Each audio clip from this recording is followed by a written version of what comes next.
Welcome to CardioCast for Friday, November 15th. I'm Dr. Jim Dwyer. In this week's edition, getting high boosts risk of stroke and arrhythmias, a lifetime of low LDL and blood pressure slashes cardiovascular risk, and starting statins in kids with familial hypercholesterolemia pays off later. But first, thanks to all of you who've helped us make this podcast better by taking our short listener survey. We encourage those of you who haven't to complete the survey by following the link in the show notes. And now the news.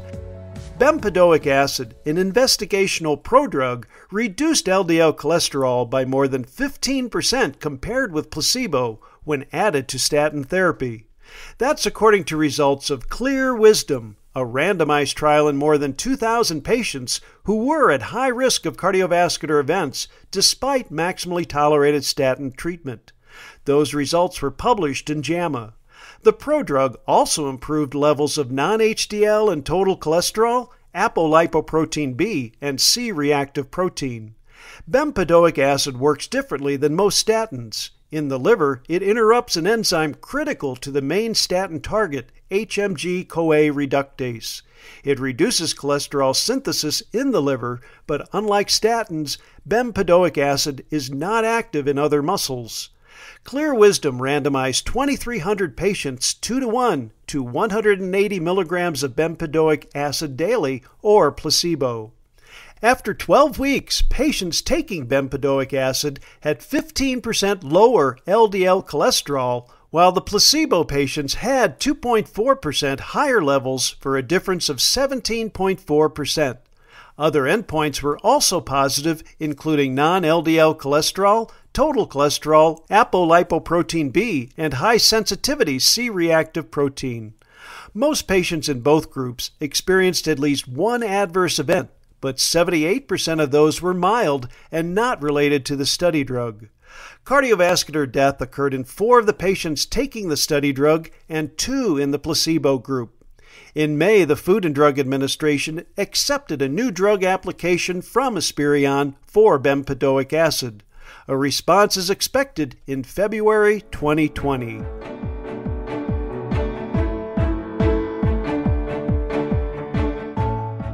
Young frequent marijuana users who also smoke cigarettes are at a nearly 3-fold increased risk for stroke, and people with cannabis use disorder are at a 50% greater risk of being hospitalized for arrhythmias. That's according to new research to be presented at the upcoming American Heart Association Scientific Sessions 2019. Researchers at George Mason University in Fairfax, Virginia, analyzed data on nearly 44,000 survey participants. Among the nearly 14% who reported using marijuana within the last 30 days, the odds ratio for young-onset stroke was 2.75 compared with non-users. In a separate study, researchers at Griffin Memorial Hospital in Norman, Oklahoma, found that people diagnosed with cannabis use disorder were up to 52% more likely to be hospitalized for an arrhythmia. Given the findings, the researchers recommend asking about cannabis usage in patients who present with symptomatic arrhythmia. We'll be right back after this message.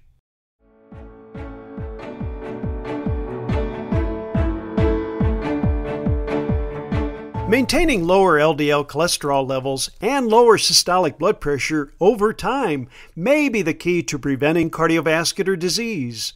New research shows that any reduction of LDL cholesterol and systolic blood pressure in any combination lowered the lifetime risk of cardiovascular disease. The relationship was independent, additive, and dose-dependent. Over the course of years or decades, it could lower risk by as much as 80%. Dr. Brian Fearance of the University of Cambridge in England said the findings appear to confirm that most cardiovascular events are preventable. The findings also validate current guidelines that focus on a lifetime approach to cardiovascular risk reduction through lifestyle interventions. The study used data from more than 400,000 participants in the United Kingdom's Biobank database. The investigators sought to quantify the association between LDL cholesterol, systolic blood pressure, and atherosclerotic cardiovascular disease. They found that participants with long-term exposure to the combination of lower LDL cholesterol and lower systolic blood pressure had an 80% lifetime reduction in cardiovascular events, a 75% reduction in risk of myocardial infarction, and a 68% reduction in long-term risk for cardiovascular death. The findings were presented at the annual Congress of the European Society of Cardiology.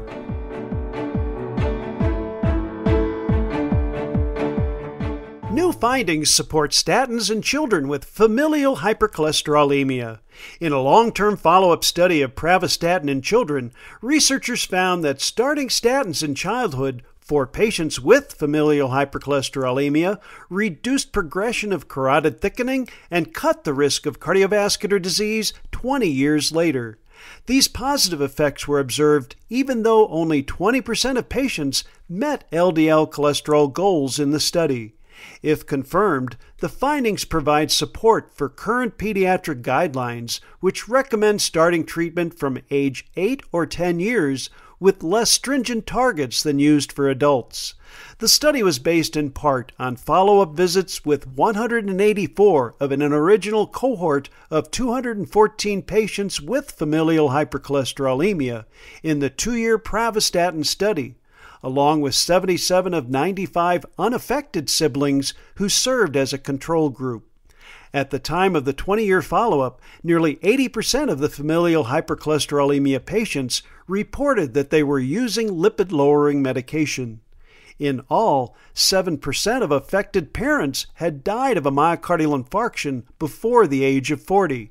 But there were no deaths from cardiovascular causes in all study patients with familial hypercholesterolemia. Similarly, about a quarter of affected parents had a cardiovascular event before age 40, but there was only one event recorded in the study patients. The findings were reported in the New England Journal of Medicine. You can find these stories and more by visiting www.mdedge.com/cardiology or by clicking the links in the podcast notes. This week's contributors include Andrew Bowser, Kari Oakes, Neil Ostervey, and Michelle Sullivan. And CardioCast Cardiology News and MD Edge Cardiology are edited by Catherine Hackett. Remember, you can find CardioCast via Amazon Alexa, Apple Podcasts, Pandora, or wherever you listen to podcasts. And if you like what you hear, please leave us a rating or review. And be sure to take our short listener survey. For MD Edge, I'm Dr. Jim Dwyer.